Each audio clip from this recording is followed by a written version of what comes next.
Hello welcome back guys. Syed Mushtaq Ali ട്രോഫിക്ക് വേണ്ടിയിട്ടുള്ള കേരള സ്ക്വാഡിനെ ഇന്നലെ കേരള ക്രിക്കറ്റ് അസോസിയേഷൻ പ്രഖ്യാപിക്കുകയുണ്ടായി. സഞ്ജു സാംസണെ ക്യാപ്റ്റനായിട്ടുള്ള ഒരു സ്ക്വാഡാണ് പ്രഖ്യാപിച്ചിട്ടുള്ളത്. എന്തായാലും സെയ്ദ് മുസ്താഖ് അലി ട്രോഫി എന്നല്ല, കേരളത്തിനെ സംബന്ധിച്ച് ഒരു ഡൊമസ്റ്റിക് ട്രോഫി ഇല്ലാത്തത് എപ്പോഴും സങ്കടകരമായിട്ടുള്ളൊരു കാര്യമാണ്.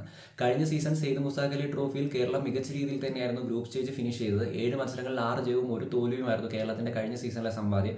അത് കഴിഞ്ഞ് നേരെ ക്വാർട്ടർ ഫൈനലിലേക്ക് ക്വാളിഫൈ ചെയ്യും. അത് ഗ്രൂപ്പിൽ ഒന്നാമതായിട്ടാണ് ക്വാളിഫൈ ചെയ്തത്. മികച്ച രീതിയിൽ തന്നെയാണ് കളിച്ചത്. പക്ഷേ ക്വാർട്ടർ ഫൈനലിൽ അസാമിനെതിരെ ഏറ്റുവാങ്ങേണ്ടി വന്ന തോൽവിയിലാണ് കേരളം പുറത്താകുന്നത്. എന്തായാലും ഇത്തവണ അതിനേക്കാൾ മികച്ച ഒരു സ്ക്വാഡിനെ കേരളത്തിന് അവിടെ അയക്കാൻ സാധിക്കും എന്നുള്ളത് വലിയൊരു പ്ലസ് പോയിന്റ് ആണ്. പോരാത്തതിന് നിലവിൽ ഇന്റർനാഷണൽ സൈഡിൽ സെഞ്ചുറി ഒക്കെ അടിച്ച് നല്ല ഫോമിലാണ് സഞ്ജു സാംസൺ നിൽക്കുന്നത്. അത് നന്നായിട്ട് യൂട്ടിലൈസ് ചെയ്യാൻ സാധിച്ചു കഴിഞ്ഞാൽ കേരളത്തിനെ സംബന്ധിച്ച് ഒരു ട്രോഫി ഇങ്ങോട്ടേക്ക് കൊണ്ടുവരാൻ സാധിക്കും. പക്ഷേ ടഫായിട്ടുള്ള കാര്യം എന്താണെന്ന് വെച്ച് കഴിഞ്ഞാൽ കേരളം അത്യാവശ്യം ടഫായിട്ടുള്ള ഗ്രൂപ്പിൽ തന്നെയാണ് ഇത്തവണ സെയ്ദ് മുസ്താഖ് അലി ട്രോഫിയിൽ കോമ്പീറ്റ് ചെയ്യാൻ പോകുന്നത്.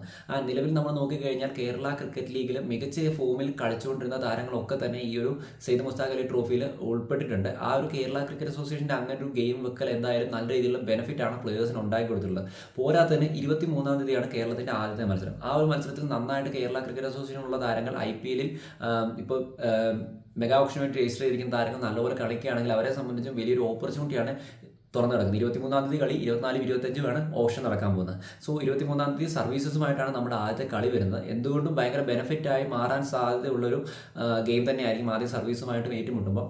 നമ്മുടെ സ്ക്വാഡ് നമുക്കൊന്ന് നോക്കാം. Sanju Samson captain, Sachin Baby, Rohan S Kunnummal, Jalaj Saxena, Vishnu Vinod, Mohammed Azharuddeen, Basil Thampi, Salman Nizar, Abdul Basith PA, Akhil Scaria, Ajnas M, Sijomon Joseph, Mithun S, Vaisakh Chandran, Vinod Kumar CV, Basil NB, Sharafuddeen NM, Nidheesh MD.